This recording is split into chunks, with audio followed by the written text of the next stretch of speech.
Tonight, a real-life scandal. It's handled. Not exactly. An affair. Are you humiliated by this? And the boss who tried to cover it up. He said, Ben, I need you to destroy me. Can you come to my office? A late night in Michigan. A mysterious phone call. Todd, what do you mean? I was scared. What's going on? You're freaking me out. Inside, just one man, the face of Christian family values, Representative Todd Courser.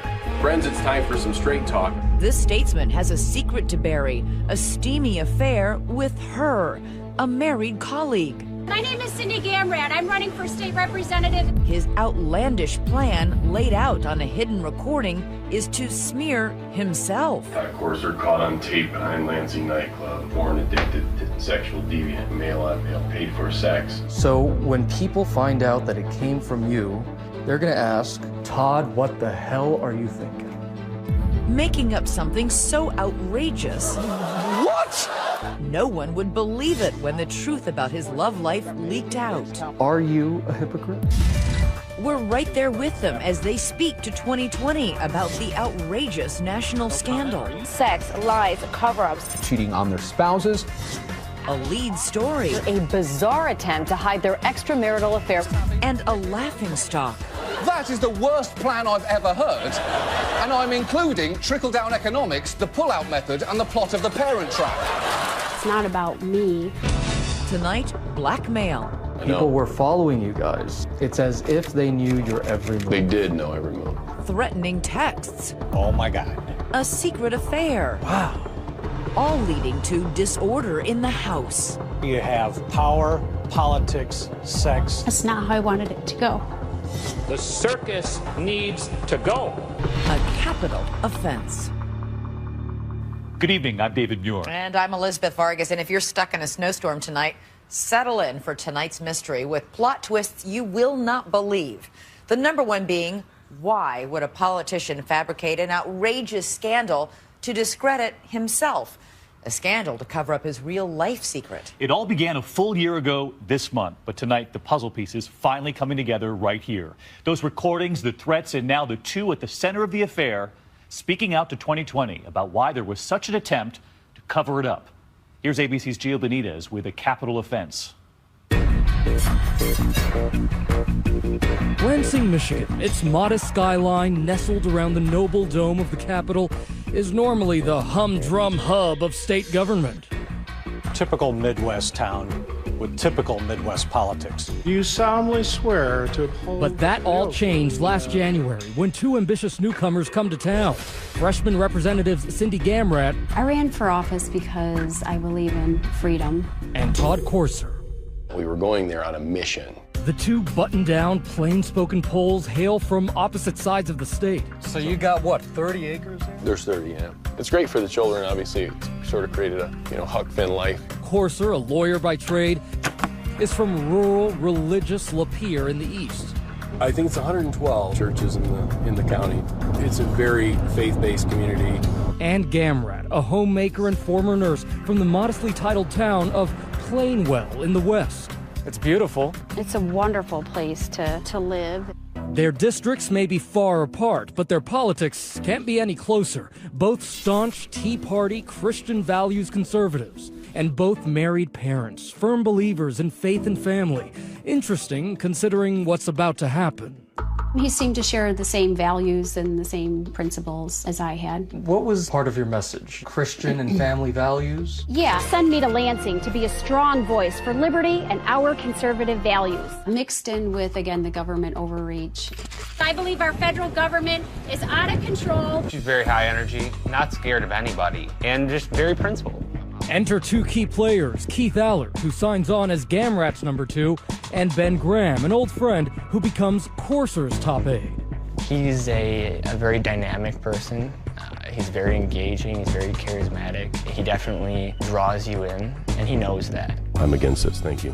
Last January, the two first-termers hit Lansing like a cannonball, determined to push their ultra-conservative agenda, even if it means fighting their own party. Come hell or high water, we weren't going to cut a deal with the GOP to to sort of further ourselves politically. But the disruptive duo's sharp elbows approach alienate just about any potential ally they'd need to get their bills passed. Todd actually kind of declared public warfare on his colleagues. They were just very suspicious that everybody was looking to stab them in the back.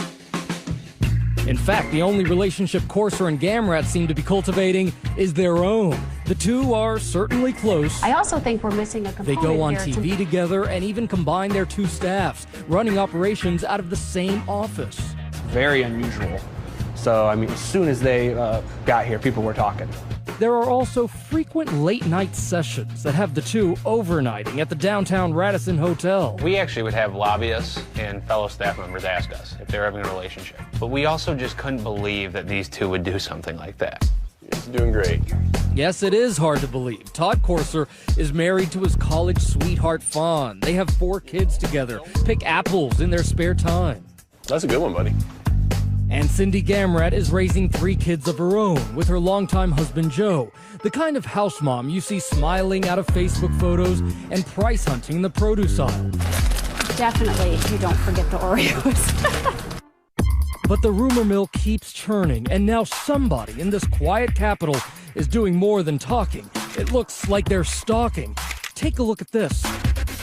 An uncredited photo of Courser giving Gamrat a foot rub in broad daylight while parked at a Lansing strip mall. The photo is posted online after a nameless paparazzo delivers it to controversial political blogger Brandon Hall. It was just like, wow. You know, I mean, what is my representative doing right now in Lansing? You know, they probably think they're in their office or, you know, voting. And here they are in a parking lot giving each other foot rubs. People were following you guys and Yeah. taking these pictures of you I know. together in this car. And there's nothing happening in the car. Okay, maybe not in the car, but there is quite a bit happening elsewhere, specifically that Radisson. It turns out that Courser and Gamrat really are more than political bedfellows. It's your typical secret double life. They're putting themselves out there as these right-wing Christians, but they're fornicating behind the scenes. Given your positions on family values, didn't you see it as a real risk that this affair was going to be going on? In the beginning, it doesn't happen that way. As you walk forward, and then all of a sudden, before you know it, you're in a relationship with somebody. Despite the happy photos, Courser does acknowledge that his marriage to Fawn was as cold and dead as an Upper Peninsula winter.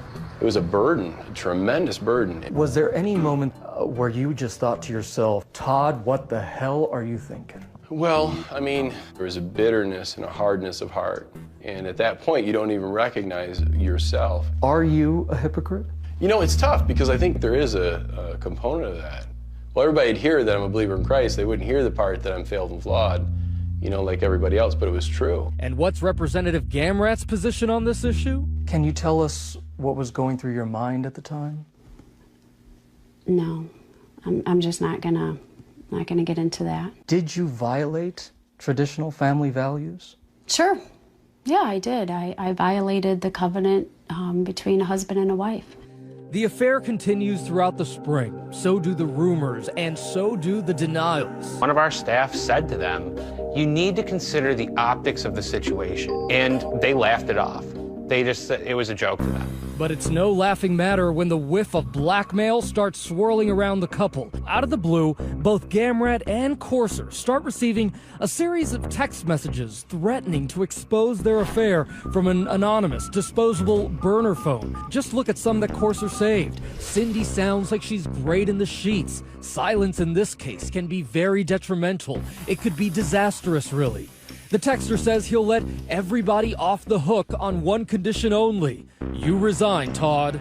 He made the same demand of Gamrat, and adding teeth to the threat, the texter is referencing their private phone calls and inside details of their trips. It's as if they knew your every move. They did know every move. They knew my emails out of my outbox even after I changed my password.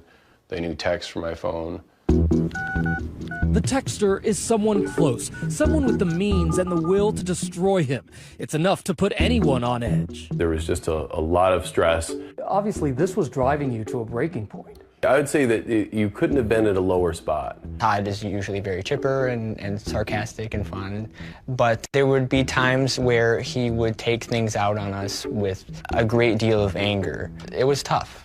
It was very tough. And it's about to get a lot tougher as Representative Courser concocts a truly twisted plan to make his problems go away. He said, "Ben, I need you to destroy me." And I paused for a second, and I said, "Todd, what do you mean?" Stay with us.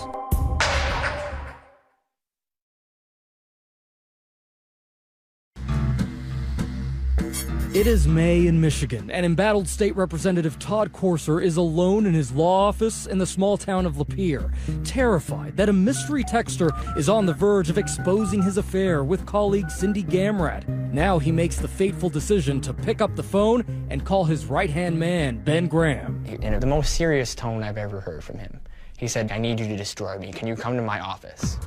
Destroy me? Fearing not only for his job, but for his safety, Graham immediately notifies his counterpart on Cindy Gamrat's staff, Keith Allard. This is a guy who has been showing increasingly unstable signs in terms of his anger issues. There's a 20% chance he might act out violently toward himself or others, and he kept a loaded gun in that office. So I advised Ben, recorded the conversation. What's going on? You're freaking me out. So with his all-hearing phone recording everything, Graham sits down across from Courser's desk and gets the shock of a lifetime. It turns out Courser wants Graham to send an anonymous email to fellow Republicans, and it ain't about tax reform. It's already written. I didn't print it. I don't know what God will do, buddy. Todd Courser caught on tape behind Lansing nightclub. Truth, Courser secretly removed from caucus several weeks ago due to a mail-on-mail paid-for sex. He is a bisexual, porn-addicted sexual deviant. Your ears aren't deceiving you. Courser has concocted an email to shovel dirt on himself for scandalous behavior. And check out the potty mouth on this devout Christian. And you just get nasty about it. He's hanging out all over Lansing since the election. Gun-toting, Bible-thumping freak. He doesn't work in Lansing. He's just there feeding his habit of alcohol, drugs, and illicit sex. What he was telling me literally blew me away. I did not expect that would happen, that he would say those things. And it just gets crazier because Courser insists that none of these scandalous claims are true. In fact, they're absurd. But that's the whole point. I'm not a homosexual. I don't do alcohol. I don't do drugs. Right? That's what I mean. That's why it's not believable. Right, but they don't know that. People are so disturbed, they won't print it. But anything after that is going to be suspect. It'll be looking like a complete smear campaign. Anything after that? Courser is clearly anticipating that the mystery texter will be exposing his love affair with Cindy Gamrat any day now. Stuff's going to come out, Benjamin, and they're going to implicate myself and Cindy Gamrat. Courser's hope is that the phony smear will somehow thwart the extortion scheme of the mysterious texter by diverting attention from the affair. I'm going to start a rumor that I'm having sex with gay prostitutes all over Lansing, and that's just going to make the affair with Cindy seem like nothing, and nothing's going to stick to the wall because it's so slimy. People will see it and they'll be like, "Holy, what is that?" You know, I even hear my voice, I don't even recognize who I am. So when people find out that it came from you and it's about you, they're going to ask, are you crazy? Yeah, inside of that, at that moment, at that situation in the darkness of where I was at, just personally. Why did you decide to go with the storyline of a gay prostitute? I mean, did you think... It was so ridiculous. It was really over the top. I know it was offensive to homosexuals. It was completely ridiculous, and I didn't mean it. Let's listen to some of that audio. But what about Gamrat's role in the scheme? On the recording, Courser says she's down with the plan. Hey, we agreed. Who? Cindy and I. On this? Yeah. So right there, he says that you both agreed on this. Mm-hmm. Yeah. Is he lying? Well, when I heard that audio, what ran through my mind is, why did he say that? So this email for you came out of left field? Yes. So that was a lie? Yeah, oh, absolutely. Back in that law office, Courser's demented plan has little appeal for his aide, Ben Graham. Remember, Courser wants Graham to send the email for him. Instead, the trusted aide says he walks out of the meeting shaken and alarmed. I couldn't believe he was asking me, and I I couldn't do it. I texted him back and said, Todd, I can't help you do this. I can't help you cover it up. I think loyalty went out the window for these staffers, and crazy filled the room. Undeterred, Courser sends out the self-incriminating email himself under a fake name to a Republican mailing list. Breaking scandal, blared the subject line. Indeed, it feels like this scandal has crossed into Olivia Pope's turf. Hand in your resignation, because in this town, your career is over. And yet, despite hitting the self-destruct button, Courser does not self-destruct. The email gets little notice. The sleaze bomb is a dud. I sort of dismissed it because I thought, well, I hear a lot of weird stuff in politics, and slanderous things are said about a lot of people. Better still, the tormenting texter never follows through with the threats. Did you think I'm going to get away with this? Well, I don't think it was really to get away with it. It's like one of those chapters in your life you say, it was a crazy time. But then Courser and Gamrat give themselves more bad advice and follow it. That summer, for reasons now in litigation, they decide to cut off their own right hands, Ben Graham and Keith Allard, citing poor performance. They'd come into work late, they wouldn't show up they were required to. These are the guys who know all of your secrets. They do. Was it the smart idea to fire them? There's no way that they were competent, that they should be there. Maybe so, but hell hath no fury like a staffer score. I felt that it was important for people to know the truth about these people and what they were doing. And we begin in Michigan. Todd Courser. Coming up, those confidants double-cross the boss, and Todd Courser finally hits the national political stage, but not in the way he hoped. It's true. He sent an anonymous email accusing himself of a fake liaison with a male prostitute. My very first reaction was, oh my God, this is huge. How will the betrayed spouses take the news? What was going through your mind when he first told you? And the fight for their political lives. What will their punishment be for their capital offense?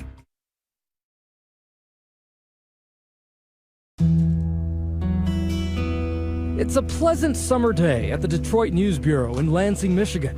Suddenly, reporter Chad Livengood receives a call that makes his year. I got a phone call from a source who indicated that Ben Graham and Keith Allard would like to meet with me. Graham and Allard have been fired by their bosses, controversial state representatives Todd Courser and Cindy Gamrat. Now it's time for some payback with the playback. And I felt it was important for their families and their spouses to know, and for it to come out, and so they could deal with it. Sat down with these two men, and they started to play this tape for me. Todd Courser caught on tape behind Lansing nightclub. He is a bisexual, porn-addicted sexual deviant. Yep, that recording. It'll be looking like a complete smear campaign. It was shocking. It was unbelievable. I could instantly see how this was going to be a powerful story to tell. On August 7th, Livengood's story detonates on the front page, setting off a media frenzy. It's a bizarre situation. A sex and cover-up scandal. An elaborate scheme. For reporter Jim Kirchner of ABC Detroit affiliate WXYZ, the story is prime red meat as Courser supporters go into bunker mode. You're a reporter out for his blood. No one in Michigan has seen anything like this in the last 3 decades. The State House sex scandal cover-up. Cover up the adultery with lies. Juicy element after juicy element after juicy element. All of the sordid details. We've been up here every day this week. I spent days and days on the outside of his little law office. And you're going to take some accountability questions, sir. But he didn't have anything to say. Why are you hiding? For weeks, you're dodging reporters. At least 3 weeks. Doesn't look good. No, it wouldn't look good. It was a difficult situation, obviously, because they were trying to track us down. Through it all, Mrs. Courser stands by her man. What was going through your mind when he first told you what was going on? I was pretty calm when he first told me. Now it was subsequent days after that I didn't handle it so well, but you know, we're working it out. You can't really point finger at somebody when they do something and when they fall, because we all fall. We all make mistakes. Meanwhile, 150 miles away in Plainwell, there's nothing plain or well at the Gamrat residence. So Cindy, what was that next morning like when the news broke? We had scheduled for that day to go to the zoo, and of course the media came. They were outside. We said, okay, let's like make a beeline for the truck. Eventually, the scandal, Todd Courser, goes national. He intentionally leaked a fake news story about himself hiring a male prostitute. What? And it's irresistible to TV comments. Well, I wasn't having an affair. I was actually hiring a male prostitute. That is the worst plan I've ever heard. And I'm including trickle-down economics, the pull-out method, and the plot of The Parent Trap. Todd Courser always wanted to hit the big time, but not like that. Here you are on national TV, those comedy talk shows, you're the butt of jokes. Yeah. What's that like? I'm pretty tough, meaning my blood pressure doesn't go up a whole lot. But this was tough. 1 week later, I just want to thank my family.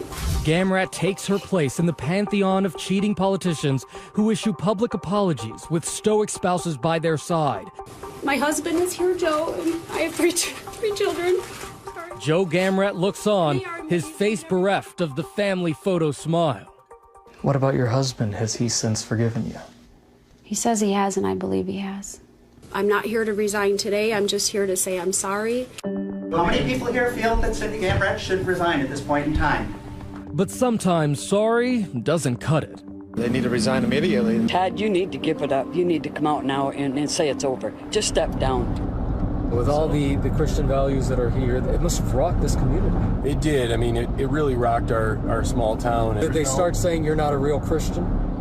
Yeah, oh, absolutely. A lot of times the most unforgiving people are people who profess Christ. So and I bet you've taken some hard questions from them. You know, some people really relish watching somebody burn. Just love it. And it's sick and it's evil and it's demonic. And remember, Gamrat and Courser already have plenty of enemies within their own party. Now the political knives are out. Their scandal was dragging everybody down. They were embarrassing the leaders. They were embarrassing the party. The House launches an investigation which finds numerous instances of deceptive, deceitful, and outright dishonest conduct by both representatives and says they abused their offices in attempting to cover it up. It's not always the scandal, but it's the cover-up. Claims that to this day, both Courser and Gamrat strongly deny. No comment. Are you humiliated by this? They're recommending that you be expelled. Is that appropriate, sir? That sets the stage for a dark and dramatic night under the Capitol Dome last September. There's no death penalty in Michigan, but this sure felt like an execution. By then, the Republicans and the leaders and everybody had said, we got to toss out the trash. Stand against deception and disdain and disrespect. While Representative Ed McBroom and others lobby for expulsion, Courser is not about to go gentle into that good night. I had no intention of resigning. I'm a gladiator, I'm a warrior. Then I would ask that you folks would vote no on expelling me. But as the clock strikes 12, unfit to continue to serve, it becomes clear irreparable harm. The gladiator is being fed to the lion. Really shameful behavior.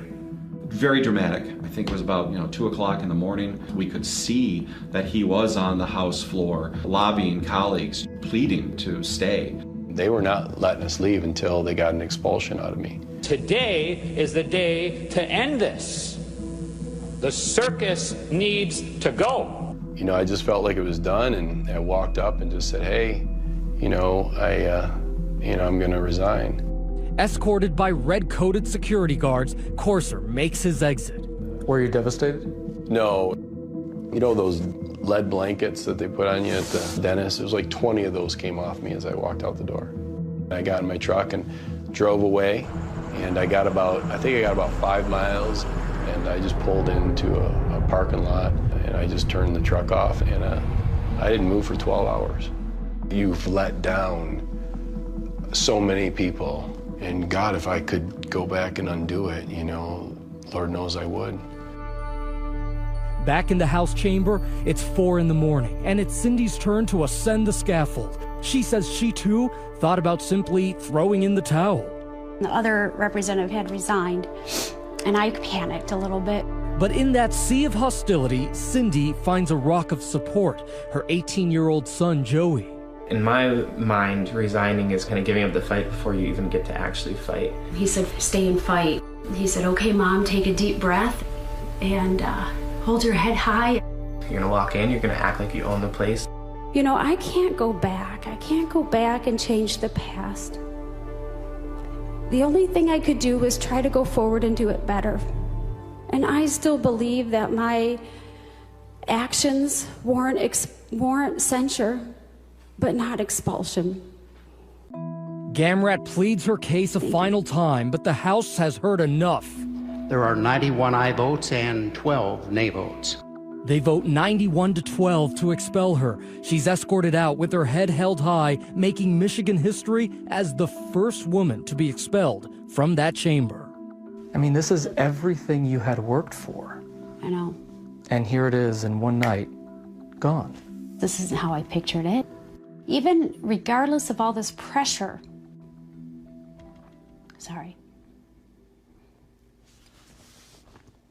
That's not how I wanted it to go. 2 Michigan lawmakers are out of office. Their political obituaries are written. A strange end to an even stranger scandal.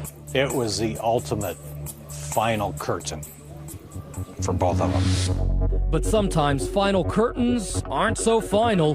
Get this. It's just the latest twist. It's Gamrat and Courser, the sequel. Some were very surprised. They're not ready to give up the spotlight yet, and they want to shine it on whoever was sending those mystery texts that led to their downfall. Stay with us.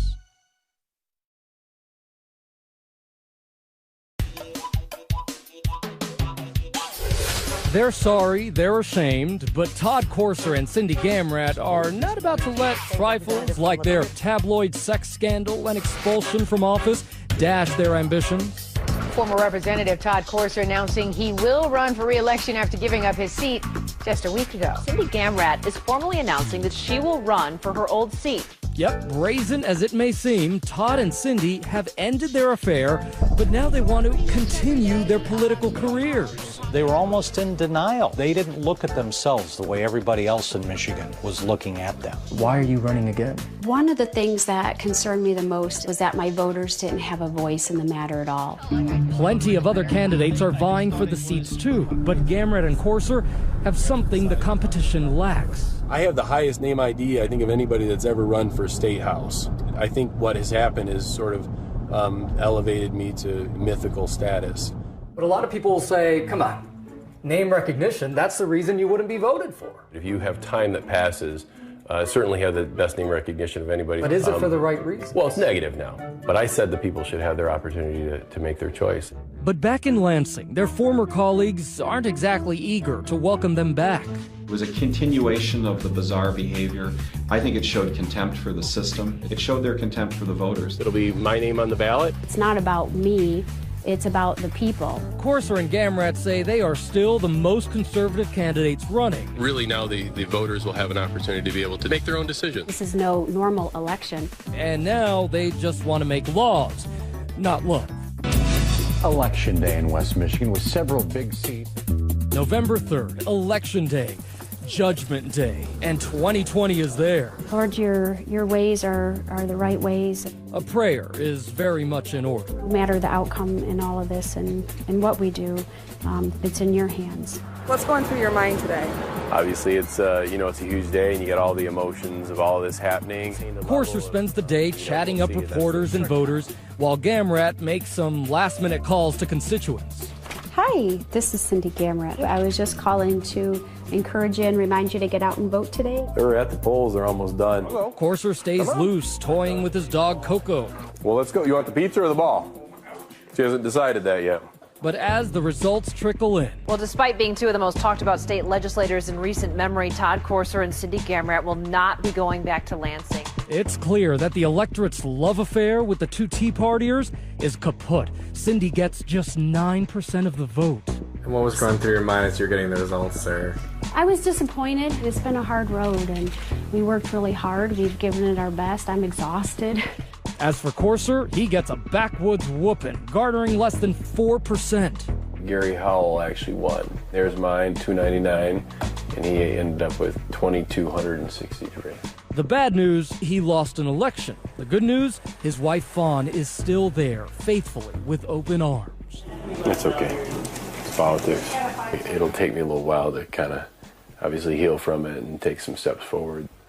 Post-election, Corser retreats back to his law office in Lapeer to lick his wounds. But there's some unfinished business fevering his brain. He just can't get over those mysterious text messages that hit his iPhone last May. Remember, a hidden extortionist threatened to reveal the affair unless he and Gamrat resigned. Harassment, which Corser maintains, sent him over the edge. Do you believe at that point that you were being blackmailed? The texter was requiring me to resign. It felt like there was a bigger power at work here. Corser won't stop until he gets some answers. And that investigation will bring this story to its unlikely conclusion at this unexpected location with an even more surprising suspect. Was Corser up to his old tricks again? You wrote that email. Yeah. Why wouldn't you Yeah. send those texts? The twists and turns lead to the mystery texter. I remember reading the report and just shaking and not wanting to believe. When 2020 returns.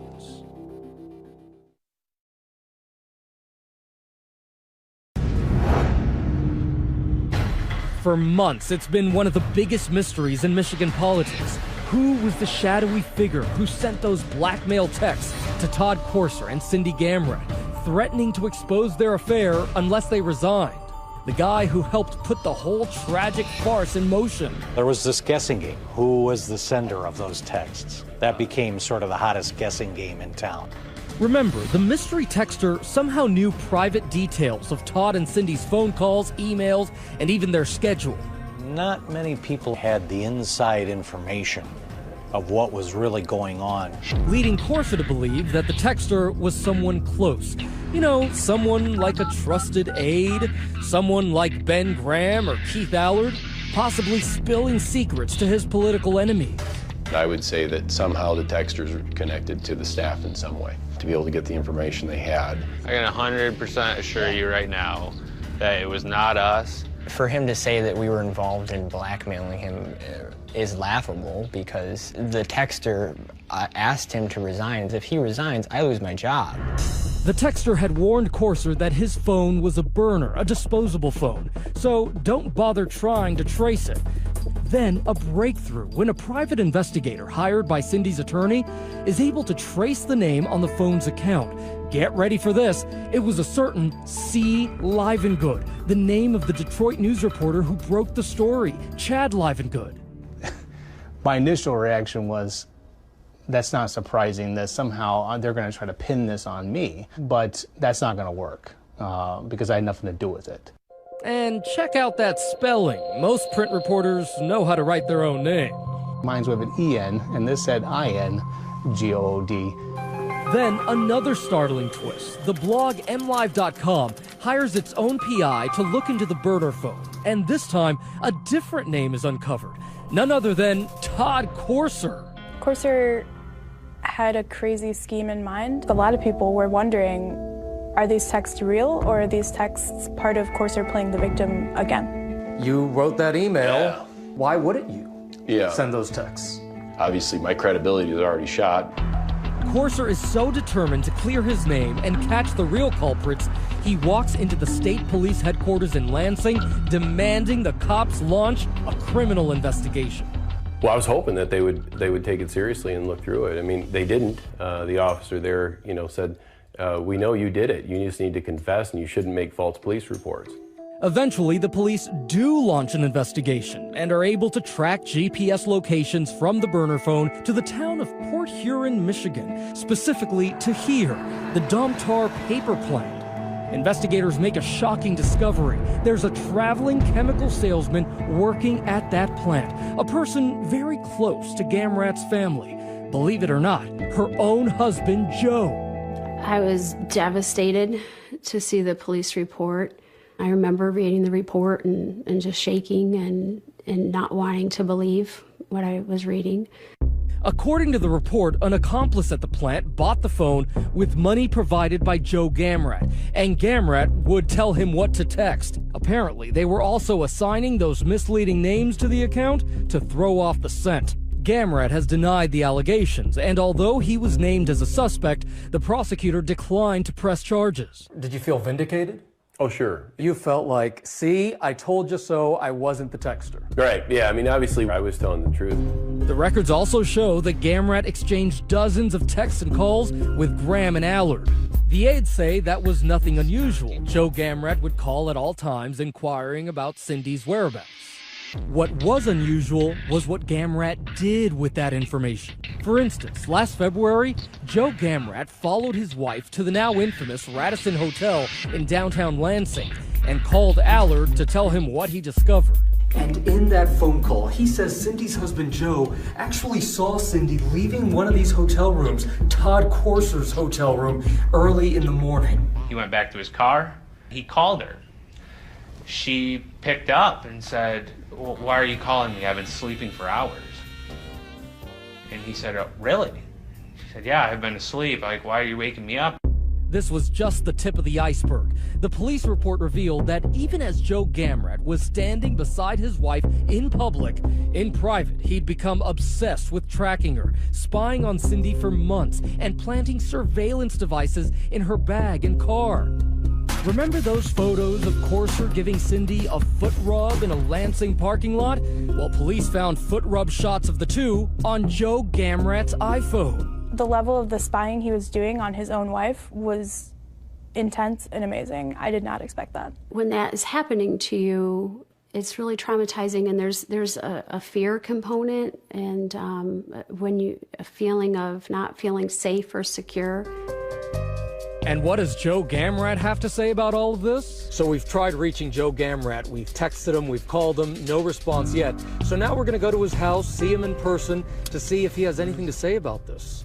Gamrat did come out to speak with us, but he wouldn't go on camera. He said he just wanted to put this whole thing behind him. Joe Gamrat is still the mystery man. If there's a cliffhanger in this story, it's Joe Gamrat. When we return, their political careers are over, and now maybe their marriages are too. It's hard. It's cold out. Why is Cindy Gamrat sleeping in a parking lot when 2020 returns?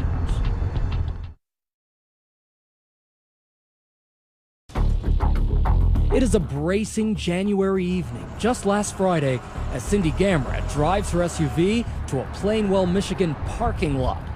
It's hard because it's cold out.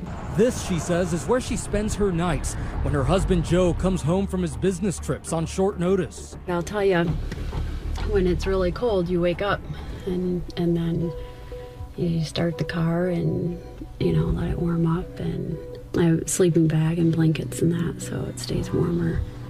Today, Cindy is preparing for a divorce. Even though she cheated, she says it's Joe who went too far with his alleged stalking and extortion. She says she no longer feels safe to be in the house with him, despite the kids they're raising.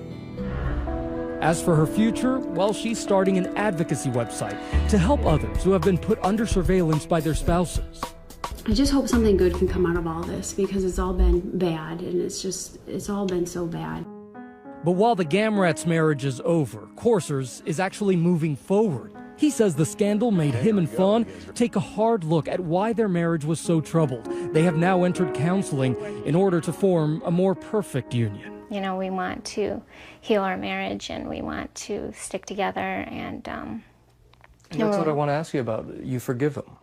I forgive him. Saying you want to forgive someone is so much easier than actually doing it. And it's a work in progress. It may be true that a house divided against itself cannot stand, and while Courser may never again set foot in the State House, for now this house will have to be good enough.